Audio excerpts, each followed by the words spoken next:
Namo Hawe Rakati Dhammasari Namo Hawe Rakati Dhammasari Suraga Hawe Sinze Malwe Madwe Eka Ama Absent Dhammo Dhammasari Tayago Tayado Atai Laina Chentong Ne Pogo Rego Dhammo Tayaga Rakati Piambido Song Shao Pare Logama အဆောက်အအုံကောင်းကိုလိုချင်တဲ့သူတွေဟာတရားတော်ကိုလေးလေးစားစားလိုက်နာကျင့်သုံးခြင်းအပြင်အဆောက်အအုံကောင်းတွေကိုမှပြည့်စုံပြီလို့ဒီလိုပြောလို့ရတယ်ပေါ့နော်ဒီစကားဒီပါဠိတော်ဒီဘုရားဟောစကားကိုကြည့်ခြင်းအပြင်ဒါဆိုတရားတော်ကဥစဉ်ဘယ်လိုစောင့်ရှောက်တာလဲဆိုရင်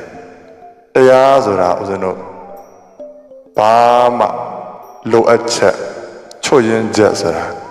မရှိကေဝလပရိပုံနာအကုန်ပြည့်စုံတယ်။ဘာတွေအတွက်ပြည့်စုံတယ်လဲ။ကောင်းကျိုးချမ်းသာတွေရဖို့အတွက်ပြည့်စုံတယ်။ညဇောဘုရားရှင်ရဲ့တရားတော်တွေဟာဘဝတိုးတက်ရေးနဲ့ဘဝလွတ်မြောက်ရေးအတွက်များစွာနိပိရိယမျိုးစုံနဲ့ဟောကြားထားတာဖြစ်တယ်။အဲ့တော့ဘဝမှာတိုးတက်ခြင်းတာကြီးပွားခြင်းတာချမ်းသာခြင်းတာပဲဖြစ်ဖြစ်။တန်တရားကိုဆင်းရဲကထွက်မြောက်ခြင်းလို့ခေါ်တဲ့ဘဝလွတ်မြောက်ရေးလမ်းကြောင်းပေါ်ကိုရှောက်လန်းလိုတာပဲဖြစ်ဖြစ်အားလုံးအတွက်ပြည့်စုံတယ်ပေါ့။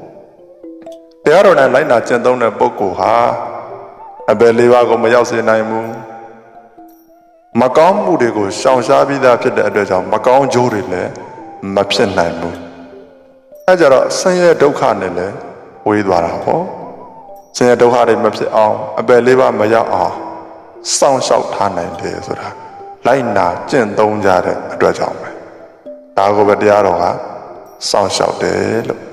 ဒီလိုပြောတာနော်ဒီလိုပြောတာဒါမှမဟုတ်တကယ်လောကမှာအဆောင်ရှောက်ကောင်းအလုံးကြုံဆုံးတန်တရားတစ်လျှောက်ကောင်းမွန်တဲ့အဆောင်ရှောက်ကိုလိုချင်တယ်ကောင်းမွန်တဲ့ကိုညီသူကိုလိုချင်တယ်ဆိုရင်တရားတော်အတိုင်းလိုက်နာကျင့်သုံးနိုင်အောင်ကြိုးစားကြဖို့လိုတယ်ပေါ့ဒီတရားလေးကို1989ခုနှစ်နတ်တော်လာဇန်5ရက်2025ခုနှစ်နိုဝင်ဘာလ24ရက်နေ့မှာကြာရောက်တဲ့ဦးဇင်းရဲ့အသက်30ပြည့်30နှစ်ပြည့်မွေးနေ့ဓမ္မလဆောင်အဖြစ်ညဝေပေးလိုက်ပါတယ်